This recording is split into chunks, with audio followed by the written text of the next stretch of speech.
here. Let's see. There we go. Okay. Whew, we're kind of got a different format going tonight, so bear with us here. First, we'd like to welcome any new members. Do we have any new members in the room with us tonight? No, maybe we have some online. Welcome back any returning members, and do we have any visitors tonight? Yay, we do have some visitors in the room. We might have some online as well. Thank you for joining us, and of course our Zoom audience. And I had to show all of these flowers. These are just some of the flowers that were still blooming mid to late December this year in my yard under natural conditions. So just highlighting how beautiful native plants can be and even be flowering and attracting pollinators in December. Okay, we have a lot of announcements tonight, and I'm sorry that our screen is so messed up here. I don't know how to close any of these windows. Sorry about that. Let me just check this off so y'all don't see that. Okay. So from the state, we have an announcement for the Spring Symposium. It's going to be March 8th. And it's going to be a hybrid event, but the in-person event's going to be at the Lady Bird Johnson Wildflower Center, and registration is going to be opening soon. And for more information, please go to the state website at NPSOT.org. Oh, it just opened. Okay, awesome. So it's registration's open now. They have an agenda as well on the website. And tonight in the room, we've got books by donation, thanks to Fred. Where's Fred? Oh, hi, Fred. Fred is leaving Texas, y'all. We're very sad about it. He's going to Connecticut, and he decided that all of these books would be of better use to folks here. These are really cool Texas wildflower and plant books, a wide variety there. And he's marked a suggested donation on those books. If they're in the back of the room here if y'all are interested. And I just want to say Fred has been so helpful for our chapter. He's served in so many different roles. He's been a trainer, he's been on the board, he's always got this amazing sense of humor. He's done presentations for us. He's awesome. We're really going to miss you, Fred, but we wish you best of luck in Connecticut.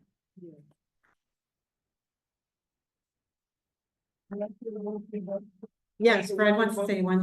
Yeah. Oh, yeah. If you can, everybody hear me? Yes. I've got a loud voice.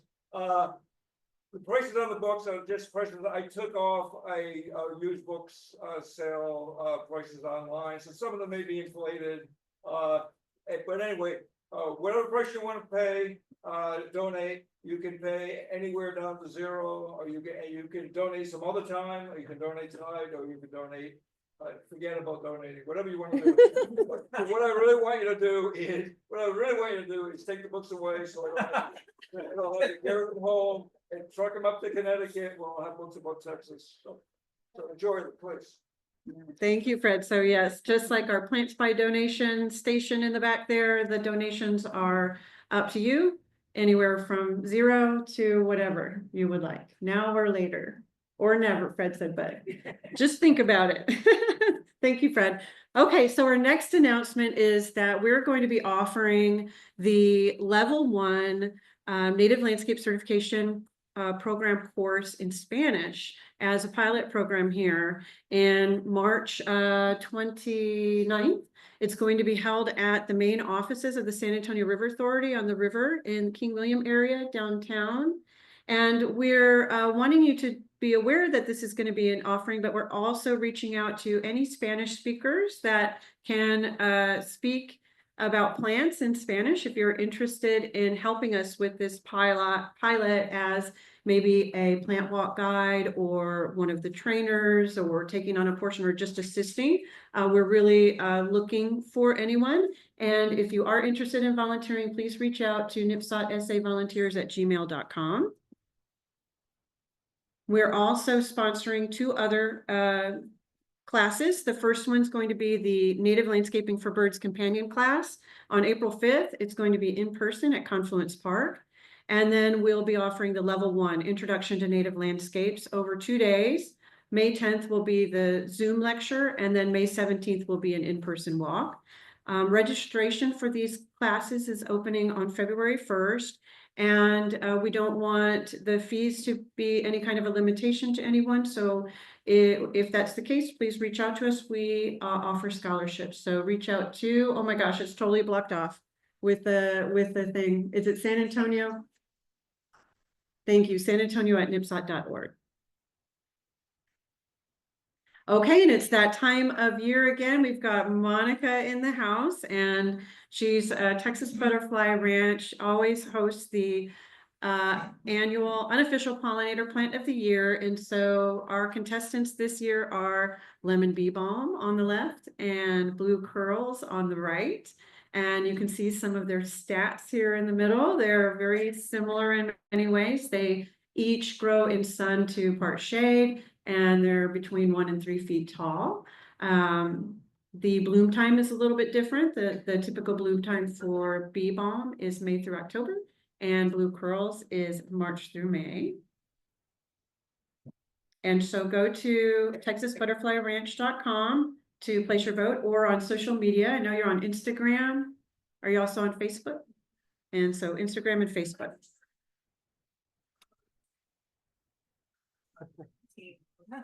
Monica says she's on Team Blue Curls, which is not the team I'm on. And she says she will hold this vote to the highest standards. So no double voting this year for me. She's looking out for that. Anyways, they're both great. Okay, now we have a lot of calls for volunteers to get through. So the first one is for support for our demonstration gardens. Last year, we developed and installed 2 gardens. One is at Rainbow Gardens on Bandera Road, and the other is at Pollinatives in Converse. And so if you are interested in helping, you don't have to commit, but if you want to be on that list, they'll reach out when they have work days scheduled. And if you can make it, that would be awesome. So if you are interested, please reach out to NPSOT@volunteers@gmail.com and give us your name and number. And Teresa will be the one that will probably be coordinating on all that. Okay, we have a very quick turnaround request here to support the National Wildlife Federation's Monarch Heroes Workshop that is happening this Saturday here at Cast Med High School, which is at Brook City Base, south of town. And the volunteer period is roughly 10 to 11:30. And at this school, they have a pollinator garden. And so it would be sharing information about native plants, helping share how beneficial they are, etc. And if you are interested in supporting this, Haley Giambalvo, who, if you're interested, she's in the room here. You can talk more about what this event is and what the volunteers might be doing. And if you're online, either way, reach out haley.giambalvo@npsot.org. That's this Saturday. Great program. We also have another workday scheduled here at the Urban Ecology Center for Sunday, February 9th. And this is part of our crew from last year. This is going to be helping from 1 to 3, pulling weeds, cutting back volunteer hackberries, things like that from the landscaping around the center here. So general cleaning up, selective pruning, things like that. Again, NPSOT@volunteers@gmail.com. And if you're in the room, Pam's got signups in the back. Also be in the newsletter. Okay, and we'll also have some of these in the newsletter. Oh, QR code for signing up. Yes, and for the waiver. So very simple, very easy. Our next call for volunteers is for a plant sale that's going to benefit our chapter. It's one of our nice plant partners, the Nectar Bar, and it's going to be on Saturday, February 15th from 10 to 3:30. And Drake has moved her nursery, the Nectar Bar, so her new location is at 7600 Eckert Road. Again, NPSOT@volunteers@gmail.com.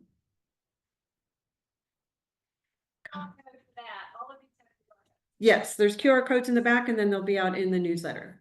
And then the next one, so we have 2 more, sorry. A lot of calls here, thanks to all our volunteers. So Spring Bloom is coming up on March 8th is the event. we're going to be having a native plant sale again. And so we would like some support on Friday, March 7th to help us set things up. And then also on event day, Saturday, March 8th, to help with the plant sale. And so that's either sharing information on the native plants that we've got for sale, helping customers out, maybe pick what would work for them, and also the sales themselves. So please let us know if you're interested in that. It's always a fun event. And then the last call for volunteers, we have the Good Earth Festival at Northern Hills United Methodist Church coming up on Saturday, March 29th.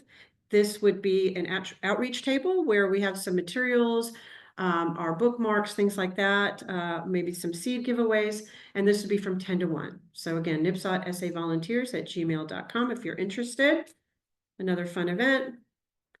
And then for next month's meeting, our speaker is going to be Craig Hensley, and his topic is Bringing the Natural World Home Using Native Plants, a Personal Journey. This is going to be really awesome. You can see some of his amazing photos of the wildlife, the insects and birds and things that are using his garden and his landscape. It's amazing. So that's next month, February 25th. And we're so excited tonight to have Michael Nentwich here to speak to us. He's the president. Oh, yes. Didn't mention the plant propagation workshop. Oh, no, Jerry. I sent you an email. I'm sorry. Okay, so Jerry's just pointed out I failed to mention an event that we're holding. Plant propagation workshop. I'm sorry, Jerry. What day is that on? February 22nd from 9 to 11 a.m. at the San Antonio Botanical Gardens. There's room for 40 people. We're going to have work with the Do you want to come up and say, I'm sorry, there's a lot of info. I'm sorry that I forgot to include this. And it will be in the newsletter? Yeah. Sorry, Jerry, watch your step. Yeah, we're partnering with the San Antonio Botanical Gardens on the 22nd of February to have a plant propagation workshop. We have room for 40. It's from 9 to 11 a.m. You can sign up on the San Antonio Botanical Gardens website, and you can find it there. You know, it's going to be $25 for general admission. If you're a member of Botanical Gardens, it's $20. And we're hoping we'll take home some seeds and also some cuttings. But we're going to cover all the propagation techniques that you can use in yourself, you know, if you want to propagate plants. There's many of them. So we're going to go over all of that, and we're hopefully going to have something to take home. Is anybody signed up here, by the way? So we do have. So if you've signed up, if you have some seeds, you know, that you like to donate and bring, you know, you can bring some seeds. And also, if you want to recycle some plastic, you know, like the stuff that's a couple inches deep and wide, you know, we can put some dirt in there. We can put some cuttings in there so you can recycle some of this plastic that's hard to recycle, you know, and stuff. So there's a couple of things, but go there and sign up because we've got a lot of slots still left here, and you'll enjoy it, I'm sure. Howdy, how are you doing? Good. All right, we're gonna stay awake. All right, that depends on me, I guess. My name is Michael Nentwich.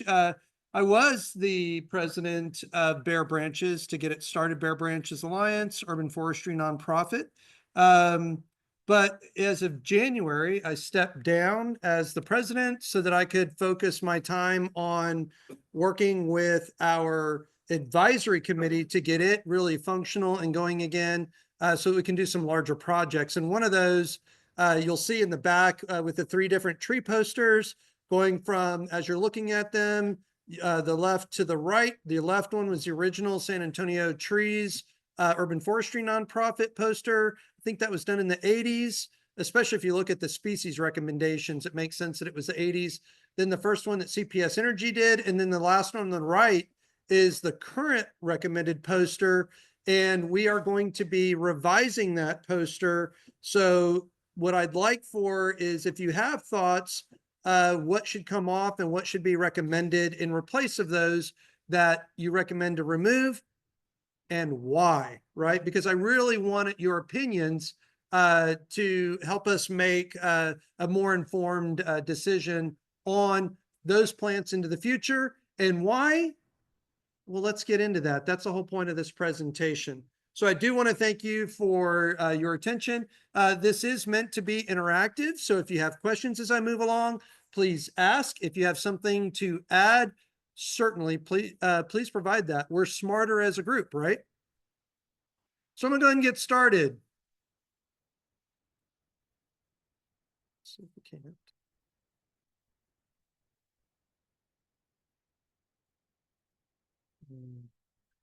Sorry. I wasn't sure if I opened the right thing. Okay, there we go. Is it your next- I'll just click on this. Yeah, it should work. The with arrows this. weren't, okay, they are there we now. go. Oh, Okay, God. maybe it's frozen. All right, good. So what is urban forestry? And you can read this, but what I really want to get to, kind of what is urban forestry and getting you think about is, we're looking at managing the interactions of not just, managing the species, but the interaction of those species within the environment in which they grow. I want to ask you, who all here is part of the environment in which our trees are growing? Everybody's hand, right? So we're part of that. So that is part of the interaction. We are part of the wildlife component, right? So if we're part of that wildlife component, not only are we looking at supporting ourselves into the future and our health, and what does that mean as we're seeing climate change and the impacts of that? And if we're feeling those impacts, what do we think that our native wildlife is feeling? And I'm going to include with that wildlife our insects, right? So our pollinators. So as we're seeing that shift, what else are we going to need to assist with migration? Our plants, right? They can't move the way we can. So if we're looking at that shift over time, how do we assist with that, especially with what we know as far as climate change is? It's not the change. We know change happens. It's the speed of the change, right? Okay, so that's the key. And then what is impacting that? What is causing that? And how do we impact that? What is our role in that? So we're going to think about the biological community, right? We talked about that a little bit. We're going to talk more about the interrelationships, right? Because does evolution happen in a vacuum? Do species evolve on their own? No, they evolve in a community, right? It's pressures, and what are those pressures? What do they force change, or what change happens because of that? And that happens as a community, right? And then we talk about not just the relationships of the biological component, but what about the biological component along with the physical environment itself, right? Again, some of this is going to sound redundant, but the idea here is, again, to think so that you think about what that really means, what your impact is, not just your impact on the change, but your impact on how to assist with mitigating those impacts, right? So if we look at plant hardiness zones, right, depending on the maps that you're looking at and where that changes over time, if we look at back in 1990, we look at where we were in San Antonio, and then we look at today, and well, at least this is 2023 when that changed. What are we today? Anybody know what is our hardiness zone for this area? 9B, yep. What do we used to be? Well, it was, depending on where you were, it might have even been an 8B on the north side of San Antonio. So today, predominantly, unless you're in the very far northwest part of San Antonio, or Bexar County, I should say, then we are 9B at this point. Okay, that's a big change. And here's the other thing is, what data do the scientists look at when they're looking at plant hardiness zones? What is the time frame? It's longer. So we're looking at up to 30, 35 years of a time frame of average temperatures, right? But what have we seen recently? What have we seen as precipitation recently? So what has our average been before the last 5 years in our area? Average precipitation annually? 32, okay. So 32 inches, what have we seen over the past 5 years? 23. So is is that longer period, you know, is that something else that we need to address to think about, okay, are we seeing with climate change, remember, we know that climate changes over time, right? But what we're seeing now is the rate of the increase. So are we seeing a time frame that we used to use as still being appropriate? I don't know. This is something that we have to ask ourselves, though. And as we're looking at into the future, what are the impacts today? How is that going to be are we going to look at growing different species, or is what we're growing now still appropriate? When we're managing urban forests, and I'm going to focus on forestry, right? You can kind of relay this to, you know, other native plants. We not just want to look at what's doing well today, but what is going to do well 25 years, 50 years, 100 years plus from now, right? And as we're urban managers, urban forest managers, or community forestry managers, and we're looking at, you know, trying to get plants into the nursery trade, what does that mean? What kind of experimentation do we need to be doing? Where do we need to be looking for these plants, right? Because not only do we have to think about hot and dry, but what else do we need to think about? What comes along with climate change? Extremes, right? So what extreme do we need to think about? Not just hot and dry. Cold, right? Risk assessment that's been done, it's actually been done around the world, but in the United States, as we're looking at, you know, the impacts to us, and I'm sorry you can't see some of the bottom area here, but we are, Texas is really under, I guess, just behind California and Florida, one of the greatest risk areas for losing native species. The top two that we are at risk of losing are our oaks and our hawthorns. Okay, that's interesting, right? But why maybe oaks?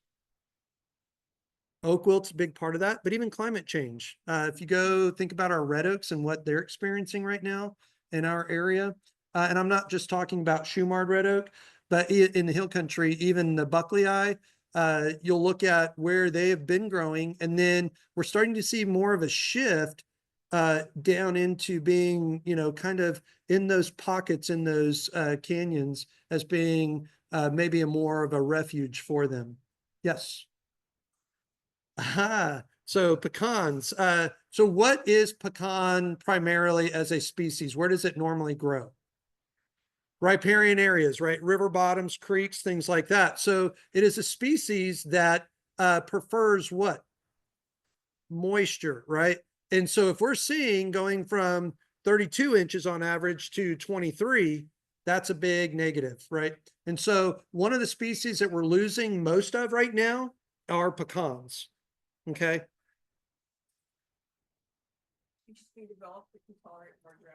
So we already have some of those. There are varieties of pecans that are more drought hardy. And you'll look at some of the maps that that are in the, and you can go to the, the extension website, the extension, sorry, what is it? Texas AgriLife Extension. It's Texas A&M AgriLife Extension. That's Tamale as an acronym, if you didn't know that. So when they came out with that, we had a lot of jokes. But if you go to the AgriLife Extension website, there's a lot of information about species. So if we're looking at pecans that they recommend for like Laredo, we might start thinking about, okay, are those varieties more appropriate now for San Antonio? One thing that I can say is this is purely anecdotal, my experience, so don't take this as science, is that let's call it the people will say native pecan. I just like to say the river pecan, because all pecans are, you know, native. Then those structurally are better than a lot of our cultivars. But we've also seen a lot of those be very hardy. Because when you play around with genetics, when you turn or select for one trait, one marker, genetically that can turn off other markers. Okay, so those are some of the things that we'll be experimenting into the future, but great question. Any other questions before I move on? Yes. Put more pressure, like your pressure, Uh, so for, Could yes. you repeat the question for Zoom? Yes. Thank you so much. Okay, yeah, so the question was, what are potential risks of herbivore pressures on, as related to, I don't want to put words in your mouth, as related to potentially losing some of our oaks, right? Okay, so yes, that is a risk. That's also a management issue, right? So as people, what have we done away with in our area? Predators, right? The large predators that would control deer populations typically. The other is with more urban wildland interface. What are some of our regulations that we don't allow? Hunting, right? Hunting, and why? It makes sense, right? We don't want higher powered rifles in neighborhoods, right? So as we're looking at that, how do we manage that? What is one thing that you can do to limit some of the deer population? Don't feed them, right? Let natural selection take over. The other thing too is I tell people get to love your deer-proof fencing, whatever that is, right? Understand that maybe it's not the most aesthetic thing in the world, but if we can get those protected, if you're looking at managing a natural area so that you're not having to plant. I have clients that are and have these large ranches and they ask, well, what should I plant? My first question is would you like to take a walk? And we'll walk around and see what's coming up. And they have opportunities to put protection around those seedlings. They don't have to plant them. They don't have to water them. And then keep the deer off of them so that they can then grow. So yes, it's a risk, but there are some mitigating factors on, what is it that we can actually do versus just finding a way to live with them, right? And one of those is, let's find ways to live with our predators and not be so fearful of that as an option to leave them in place, but also to do our best to not support an unhealthy population. It's a long way to get there maybe, but hopefully that answered that. Okay, so I'm going to start here. This is January 28th, 2021. This is in my yard. I live on, so that you get your bearings, I live on the far west side of San Antonio, out past where SeaWorld is, off of a road called Tally Road. Okay, live on my family land. I'm very fortunate to have this space. This is in my front yard, just naturally growing. Anybody know what this is? Agarita. Is it wonderful? Yes. January, is that its normal bloom time? No. Why did we see blooming Agarita in San Antonio? Well, I guess I'm not technically in the city, but San Antonio in January of 21. Warm winter. What temperatures were we experiencing? 70s, even into the 80s. The day before Uri, February, it was 85 degrees. There were Huisache flowering right before the freeze hit. Uri, this is my wife and I. This is on our property. This is what we lovingly refer to as the Alamo. This was a windbreak. So north of that, where all the live oaks are behind it, there's a Texas fall elm. You might know it as cedar elm. As you're looking at the image to your right. But what this was is as they used to run sheep through our property, this was a north wall that they would camp in front of. Okay. But this just goes to show you what happened dramatically after we already had plants flowering. Okay. What's the impact? Then what did we see immediately following that freeze? An exceptionally wet spring. It was like every week we had rain, and not just, sprinkles. We had rain. Okay. This is also my property. This is a area where we we made a small earthen dam just so that we could have water staying on our property. And this doesn't stay but more than a few hours, so it's not like it's a pond. But this was ponding. So that goes to show you how saturated the soil was. So what is snow also? It's precipitation. It's just frozen precipitation. So we started with heavy snow precipitation. As it melted, it you know, it slowly went into the soil and then ran off once the soil was saturated. Then we had, you know, a very wet spring.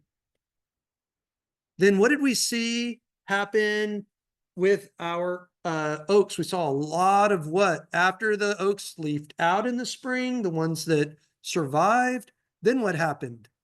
I have a photo of here. If you look kind of in the middle, what do you see? What bird is that? You're right, it's a yellow-billed cuckoo. So this is also on my property. I got a photo of this because they're, you know, they don't like to be around people. But I got a photo through my binoculars. And what were they eating? Well, I don't have, it should have been right here. Anyway, what were they eating? What can they eat that other birds can't? Armed caterpillars, buck moth, right? Yep. But we had a ton of caterpillars that year. So not only did we have the stress of the freeze, then we had the stress of an exceptionally wet spring. Then we had, which leaches nutrients out of the soil, even though we're getting rain and maybe some nitrogen in there, but it's still moving through, right? We have alkaline soils. Then we had all these caterpillars redefoliate the trees. So another stressor. As we're seeing the wet spring, what did we see even on our live oaks? That's chlorosis. If you can't tell from the photo, that's a very yellow live oak. Okay. And this is one of my clients. This live oak has never been yellow before until we experienced that wet spring. What did people do in their landscapes that had the resources after the freeze to keep their plants alive and to try to get them to recover? Even though we had rain, what? Fertilize? Well, yeah, but what else? They watered, they were irrigating. Well, my plants are dying, so I'm going to keep watering more. And that led to what? More stress. These are escarpment. The other one was, the first one was Quercus virginiana. It was a planted tree, even though it was that big or that large. These are on my property. You can see our stock trailer kind of down there, the gray top on that. But the point of this is to show you what some of the different species were doing. These all recovered, by the way.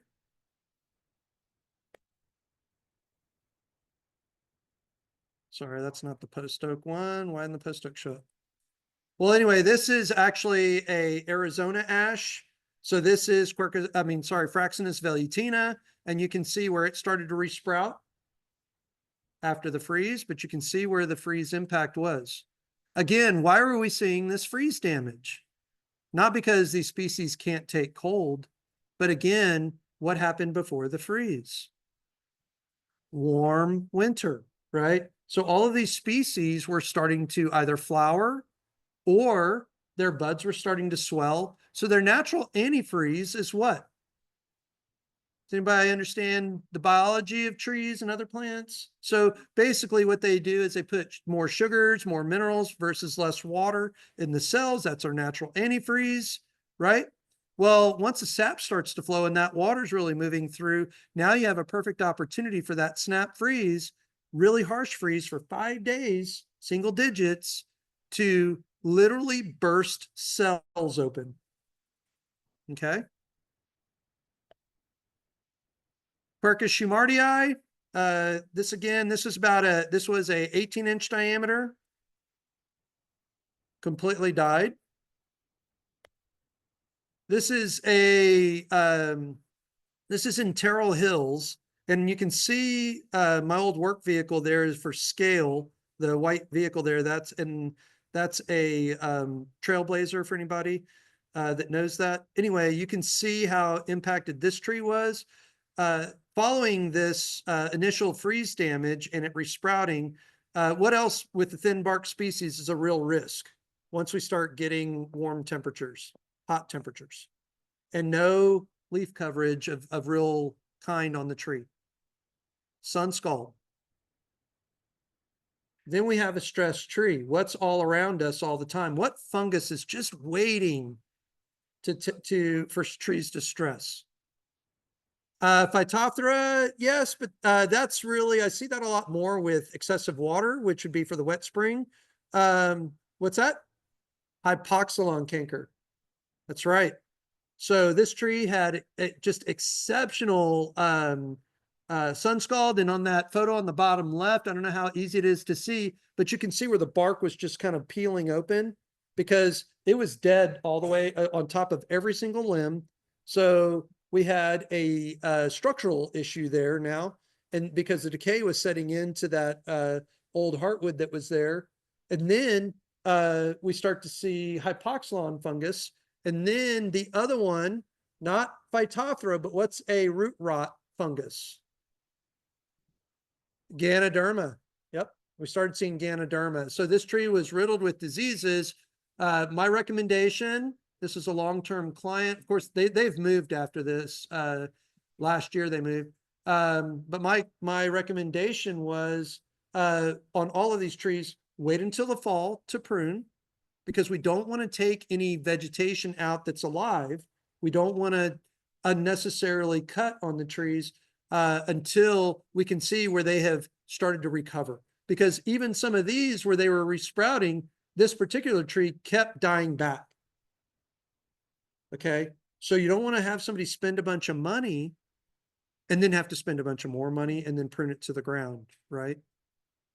So my recommendation, let's wait. Well, over time, as we started seeing more and more die back, then we started seeing the hypoxylon. Then we saw all of the sun scald up in the canopy. I was getting more major structural issues up there. Then at the base, we started seeing Ganoderma and starting to circle all the way around the base of the tree. So the recommendation was the tree needs to come out because there is a major structural issue at the base of the tree. Yes. Ganoderma take out a text persimmon. Usually what I'm seeing take out text persimmon is a overwatering issue, right? This happened after it killed my text persimmon. Right. So what did we again see in the spring after Uri? Excess water. Yep. We saw that all over town with mountain laurels. And then what did people do on top of that? Remember, again, they were irrigating. I'm not saying that you were, but this was a common problem that we saw. Well, drained soil, so. Right. But still, right. So but we're seeing multiple stressors on that. And that leads to, just like us, if we already have, we're a living organism. If we're seeing stressors on our health, then that can lead to other opportunities for other organisms to really start to spread throughout our bodies, right? Okay. So I don't know, didn't see that tree in particular, but certainly there are opportunities for butt rots to set in, root decay, and then decline of the tree. Dropped out like that. Yeah. So my client here didn't want to take my advice. And I said, please don't let anybody come over here and sell you a bunch of fertilizers and things like that. Because what does fertilizer do, or what can it do? Cause additional stress, right? Especially if you're adding a high nitrogen fertilizer, which pushes growth. And if the roots are already dying back and stressed, and it uses up what resources it has left, we can see trees die because they were growing. Okay. That's a Shumard red oak, Quercus shumardii. We're seeing these as really one of my, this and pecan and southern magnolia are my top three of at risk for Bexar County right now of mortality due to climate change. What is this one? What happened here? Looks like somebody put dynamite down at the bottom of that tree.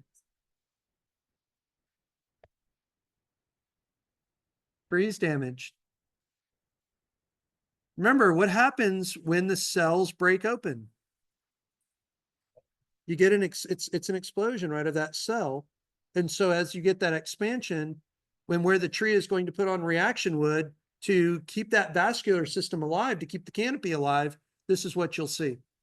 Very common with the Quercus polymorpha, the Mexican white oak, and a major risk. So I would say that San Antonio, Bexar County area is the northern extent for this species. I did have a client, or I have a client in Bandera that had a a tree about the same size, about 18-inch diameter, that completely died from the freeze. This is Mexican ash, not Arizona ash. Yes. Yes. Do that, we just wrap the base of it during the winter. Can you repeat the question as well? Yeah. So the question is how do you protect this? Can you wrap it? I mean, you potentially could, right? But the real risk of this is not just down at the base of the tree. We also see, this is just a good example of what you can see on the trunk. But the whole canopy of this tree too, I don't have a really good image of it, had a lot of dieback, a lot of that same look up in the canopy. You'll see this also on live oaks. Some of the live oaks, we didn't see the freeze damage until a year or more later, where they finally started dying back because that vascular system was still trying to find its way to keep the outer portion of the branch alive or the limb alive. And we're still seeing some dieback today, still seeing that impact on some of my clients. And this is out towards, thinking of some live oaks out towards Rio Medina, and then even south of San Antonio. So the damage was far reaching, but it can exhibit itself. It almost looks like somebody put like a black cat or an M80 or something like that firework underneath the bark, and you'll see this exploding look. The last place I saw on live oaks was in Norfolk, Virginia. We had a major freeze there. We had some Quercus virginiana in a median, and every single one of them just looked like they exploded. And we had to replace 2/3 of those trees.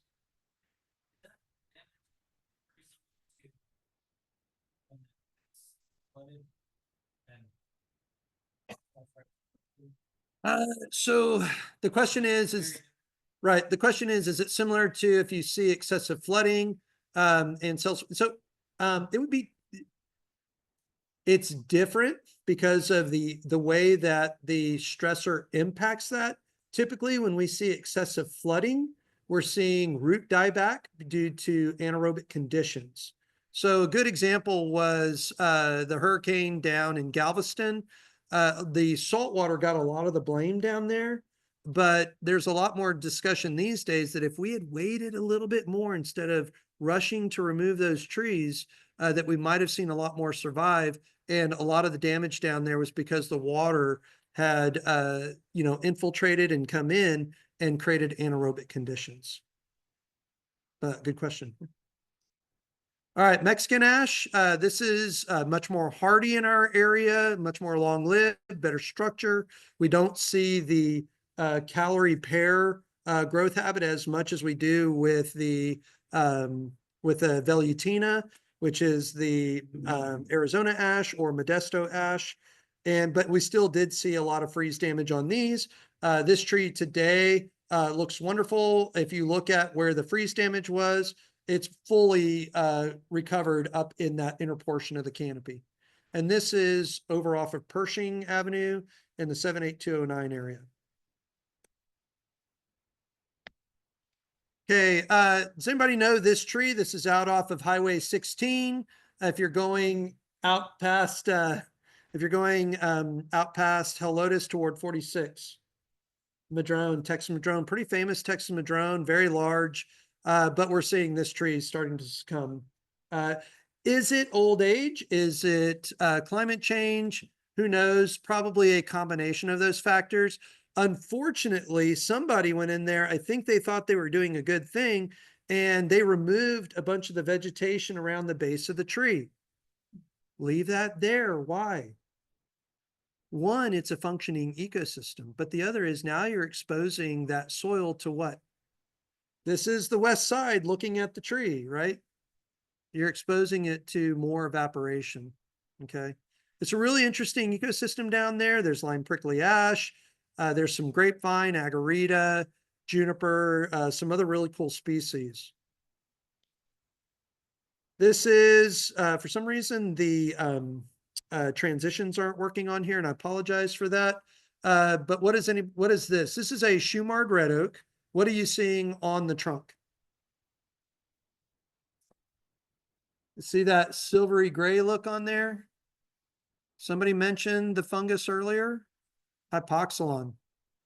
right? So we're seeing this a lot. So this, again, this fungus is out there. You can cut this tree down. You can save the firewood. People worry about saving firewood that has hypoxylon canker on there. It's not oak wilt. It's okay. Hypoxylon fungus is everywhere. It's laying in wait. Okay. So you could save this as firewood and you're perfectly okay. But once the hypoxylon gets into the trunk, most often in a shoe-marred red oak or red oak, it is a death sentence for the tree. Not every time, but predominantly speaking, it is, yes.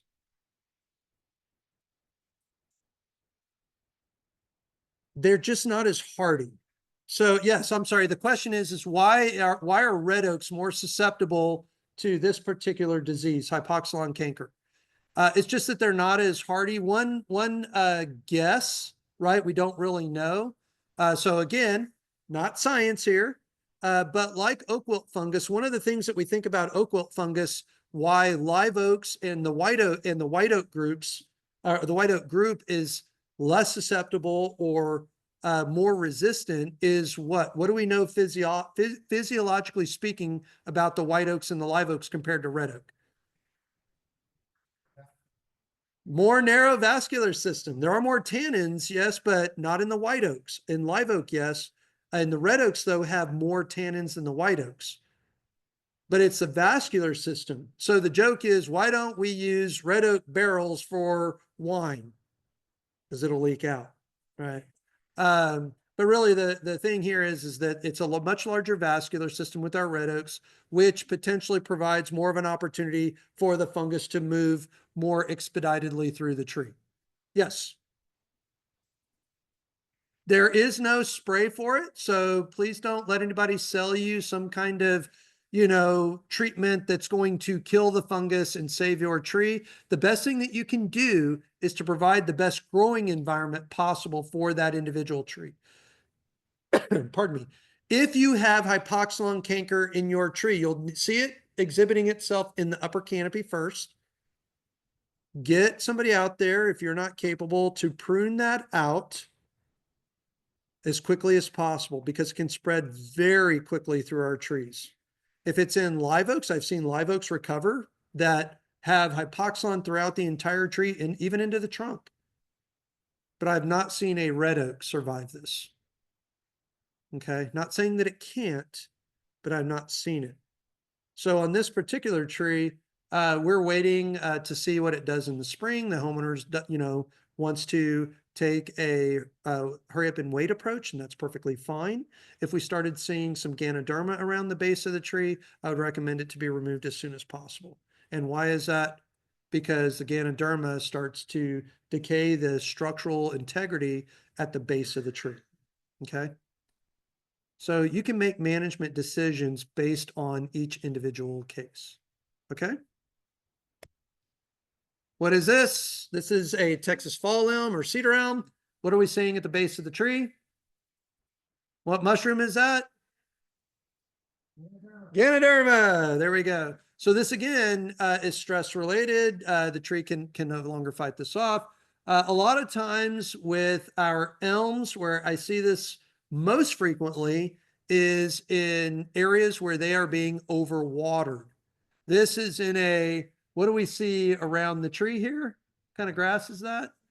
San Augustine. This is a thick San Augustine lawn.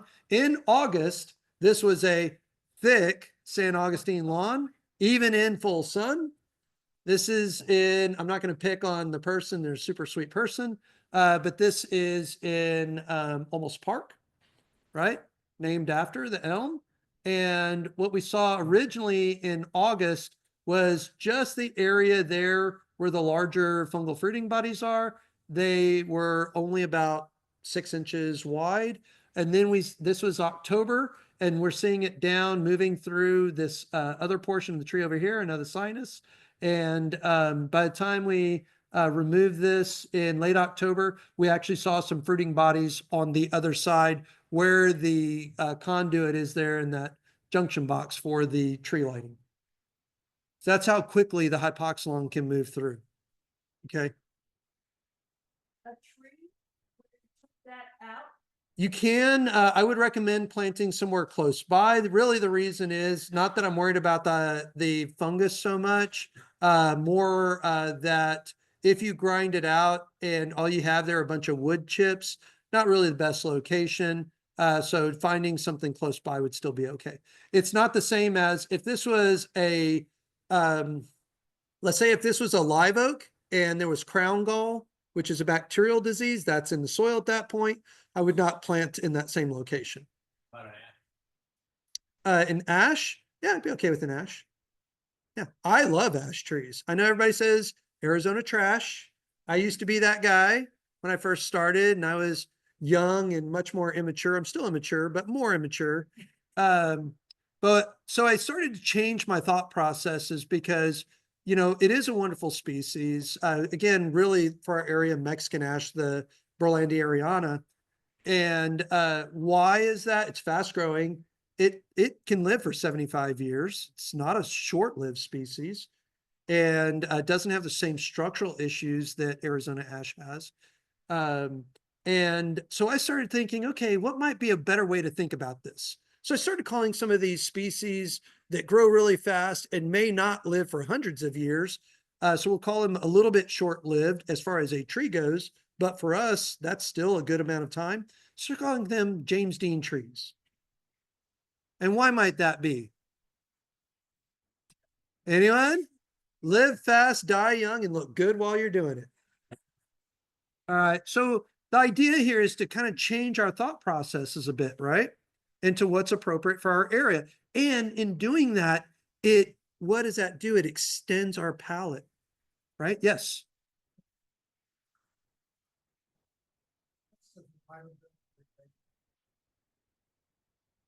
If the Ganoderma were to stay in one location, in other words, the tree was able to compartmentalize it and not allow it to spread, I would not be worried about taking it out. But if we start to see it spread moving around the tree, pecans, a lot of times we'll see it start to move up the trunk, right, Monica? We'll start to see it move up the trunk. And then, well, as you're removing the tree, the initial impression might be, why am I removing this tree? Because as I'm cutting, I'm not seeing that fungus in there, right? But then once we get down to where that fruiting body is, we start to see a little bit, right? If we're talking about the ring, we'll see a little bit of area where that fungus is. Then you make the next cut and we start to see it spreading and spreading and spreading as you get closer to the ground. And then you grab the wood and you realize you can squeeze it. And now if you think about a tree that's 24 inches in diameter, that the whole base of that tree starts to become spongy. What is the risk? Heaving, right? So if it stays localized and is not spreading and the tree is recovering and able to compartmentalize, you know, that may be a risk that you're willing to take as a homeowner. But once you see that spreading, that's not a risk that we would recommend taking. I don't make decisions for private property owners. I don't make decisions for property managers. All I do is provide information based on my knowledge and experience. Okay. It is not my responsibility to tell you what your level of risk avoidance is, right? It's not my responsibility, nor should it be. I'm just here to provide information. So as we're thinking about the stressors that we've had, we had Uri, February of 21. What happened right before that? 85 degrees, warm winter. What was happening with some of our plants that were stressed out and had freeze damage? Early budding. What about our trees that were already stressed? You have it add another stress, and that can lead to some major dieback. What did we see after the freeze?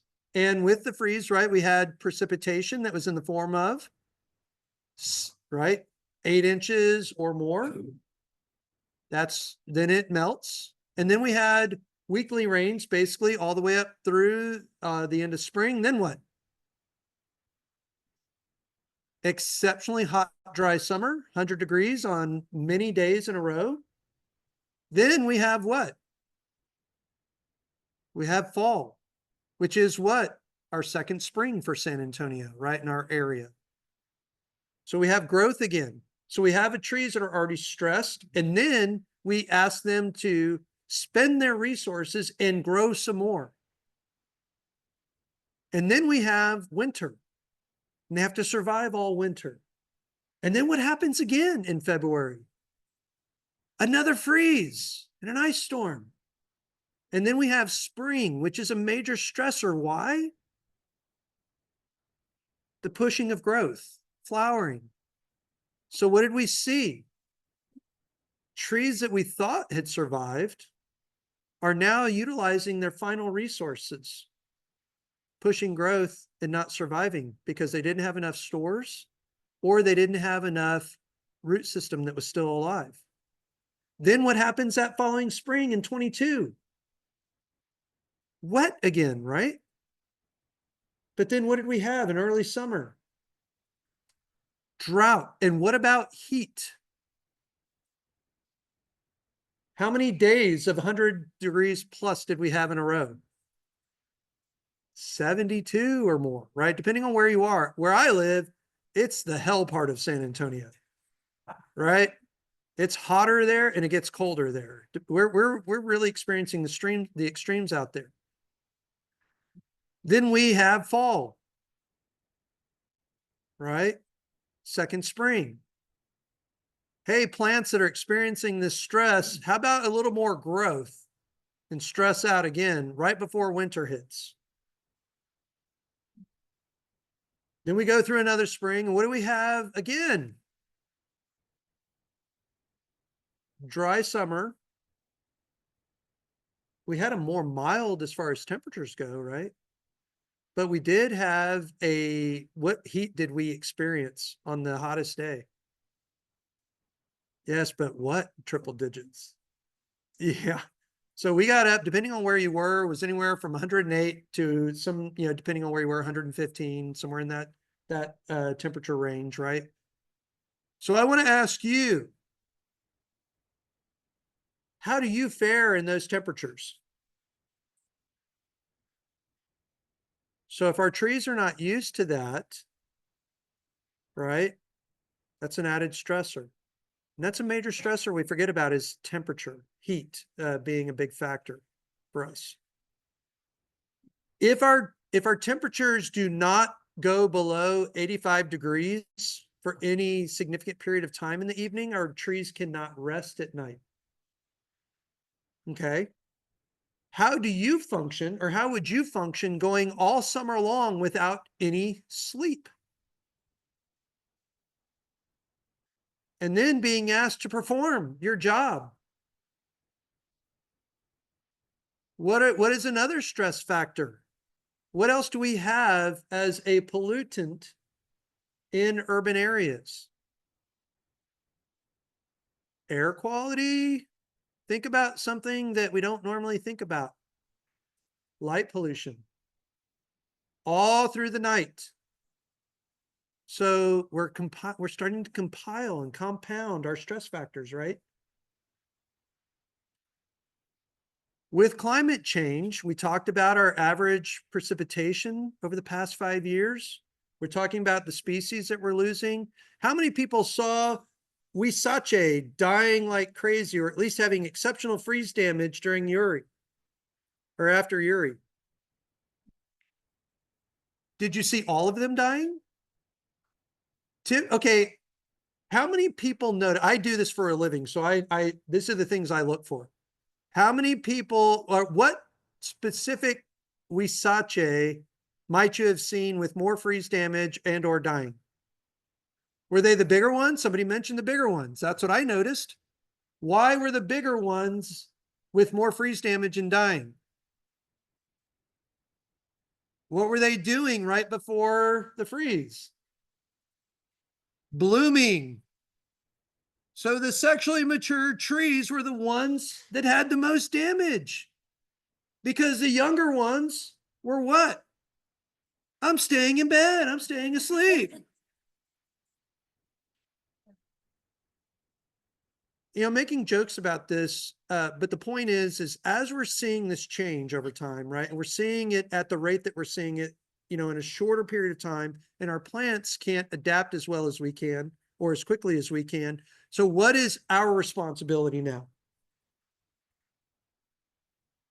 If we're thinking about a migration of our zones moving, right? So we're seeing the cooler areas, more north and moving north, and we're getting more hot and dry. What is it that we should be looking at? Again, I mentioned this earlier, talking about the posters, changing our recommendations, looking at assisting with plant migration, right? So what I would love to have for you, if there's any time left, I'm not sure how long I've taken. Okay, so we're right at the end. But if you would like, if you want to share the list that I sent to Joan, the spreadsheet that we worked on for, you don't have, okay, I can resend that. We're working with Bexar Branches Alliance. If those of you that might want to make some recommendations to us, we put a spreadsheet together on plants that we would like to see in the nursery trade. Where would you look as far as regionally for plantings or species into the future? South and west. Would you look north and east? Why? It's getting hotter and drier. The other reason why we might not look east is what? Soil conditions, right? Soil types. So these are the things I would like you to think about into the future as we are moving forward and as we're seeing climate change, the stressors that we are seeing and those impacts. And think about how you would manage that space. And thank you for your attention.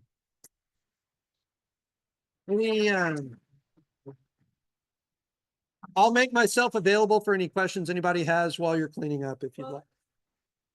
Okay. Okay, great. Do you know about mushroom blocks and how mushroom blocks are being used out in the wild? They're asking if mushroom blocks can help save the oaks. That's a really good question. Number one, what fungus are we talking about? But I do know that some of the, go ahead. Okay, repeating the question. Can mushroom blocks, right? So those of you that are into mycology, can those be used to help save the oaks? Can they be beneficial? Yes. We know that mycorrhizal fungi are exceptionally beneficial, right? So there is opportunity there. As we are looking at planting some of these species, Texas madrone is a really good example, or if you're looking at Carolina buckthorn, even though, yes, it's getting some cotton root rot and issues like that. But if you're looking at planting some of these species that grow in very specific conditions, some of the recommendations these days, and this would kind of lend to that question, is gather up some of the soil and the leaf litter from where those grow naturally and relocate it to your place where you're going to plant your new tree. So assuming that it's in a good location for that species, think Texas madrone, so that we can get that mycorrhizal fungi, that beneficial fungi, into that soil where it's growing to connect to those roots to give it a more better opportunity to survive in that location. So simple answer is certainly it can be beneficial. Is it going to save the oaks? I can't say. Any other questions? It's been a great discussion so far. Yes, I was waiting to see. Does anyone in the room have a question? Yes. Okay, the question is, what about Anaqua? I guess the question is do I like Anaqua? Well, I'm going to go back to, I love Anaqua. So yes, it's exceptionally hardy for our area. I would say that like the Mexican white oak, Quercus polymorpha, Bexar County is probably its realistic northern extent. The other reason I like it is because Aggies make the best jokes about themselves, and we all know that have very sandpapery leaves. So another name for that is Aggie toilet paper tree. Okay, it's evergreen. It has a moderate growth rate. It's exceptionally drought and heat tolerant, and edible fruit and beautiful flowers. What's not to like? I did not see any die, but I did see some freeze damage on the outer canopies, but we saw them recover that next year. Great question. The question was, is there potential freeze impact on Anaqua? Simple answer is yes. Some potential freeze damage. We saw that more on the north side of town. We did see some on the south side, but they recovered. Yes, question. Okay, so the general question is how long before you typically see recovery? That's going to be dependent on the species and the condition of the individual. But generally speaking, like I mentioned earlier, is we recommended people waiting at minimum through the summer before they took any action. But we waited until October before we started pruning. That way, for some of these species that are even more susceptible to sun scald with thinner bark, like our red oaks, that way we could keep that vegetation on as much as possible to shade the limbs to reduce the risk of sun scald, then prune them back. And then that's right before as we start getting into hopefully cooler temperatures, then the winter comes, leaves drop. And then the next spring, we really know, are they really going to survive or not? So we're really looking through really a full year cycle into the next spring, because we can see some trees die that just didn't have enough storage of sugars ready for that spring growth flush. Yes. So more on a macro scale, we're losing a lot of mature trees, it seems like, and hopefully there's younger trees coming in underneath that. So one question is, in our urban area, what is the impact of losing a large number of our mature trees? And what is in your opinion, what is the prognosis looking out 10 years of the trees that are coming in behind it? Okay, so thinking like food supply for animals and birds, right, and things like that. Right. So again, we're getting back to the question is, what is my opinion on the potential impact of losing large trees in our area? Number one, what is that impact? And then, or potential impacts? And then what is the prognosis of some of the new trees that are coming in to survive into the future? And how will they continue to support our native wildlife? Okay. Let's start that off with losing some of our large species. Well, most of the large trees that we're seeing that we're losing are those that are, number one, not native to our immediate area, that may be more appropriate for East Texas. That's going to be shoe-marred red oak. Okay. Another one that we're losing is in high numbers are southern magnolias. Of course, they haven't been really appropriate for our area for a long time. And then another one that we're seeing, predominantly speaking, we are seeing some others, but predominantly is our pecans. Now, along our riparian areas, not seeing that as much. Some of the other ones that we are seeing losses on are hackberries. That's going to be dependent on where they are, if it's more shallow soils, as well as some of our Texas fall elm or cedar elm, if you know it that way. The immediate impact of that is, well, there's lost habitat, right? Number one, but there's also maybe potentially some gain in habitat for what? Woodpeckers, insects, things like that, that can then support some of the other species, cavities, things like that. Okay. So there potentially is some, what I like to call the snags are, high rises for wildlife. Okay. So there's some good and bad that's associated with that. There's some risk associated with that if it's near a house or other structure or roadway. And then, of course, what else are we looking at as we're creating gaps in forests? Some of the risk is more evaporation of water out of the soil. So we lose more adjacent trees, right? If you're doing non-native invasive control and you're pulling out a lot of ligustrum and opening up the soil, that can lead to risk of losing other native species. But what does that also provide as an opportunity for? Replant something else or allow the seed bed, right, to release. or those trees that are smaller to release that are already there.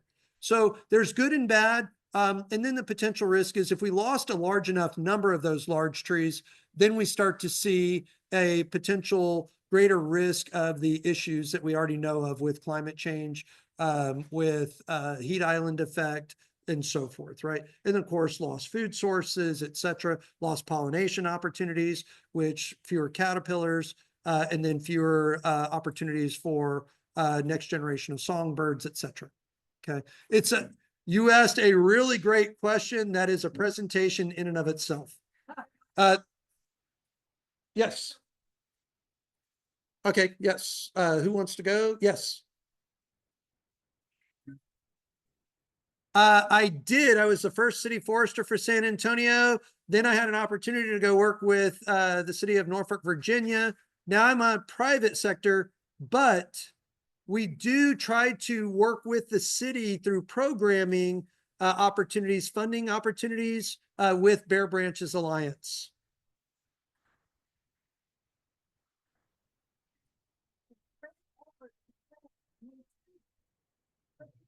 The 3-2-1 method, where you water 3 times a week, then 2 times a week, and then 1 time a week, everything died.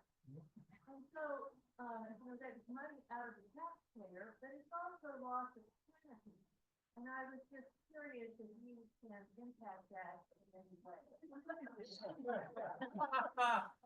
All right. So the question was, do we work with the city of San Antonio? And the answer is yes, through the nonprofit that I work with, Bexar Branches Alliance.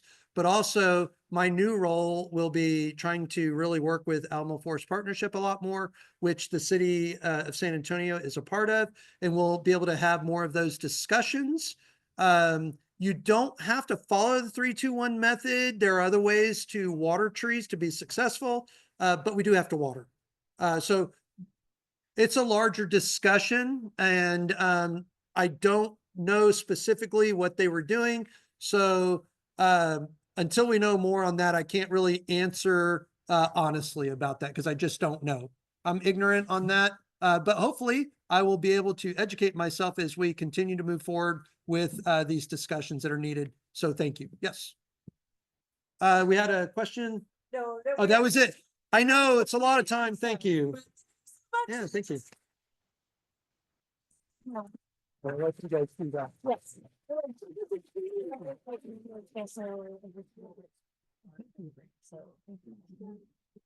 Hope you enjoy it. Oh, yeah, for sure.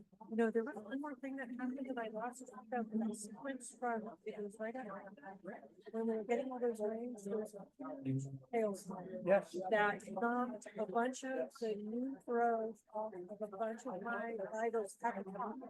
They were all on the ground. And that was just, I think that was the same year with the caterpillar. Yes, it's the I think it same was year. all- and Yes. That's one I forgot. You're right. Yes. It was, there were bulk John, defoliation of it. the big clusters of leaves that had just leaked out all of the, like. All that energy lost. Yes. Thank you so Thankfully, much. Because they are the most hardened that we've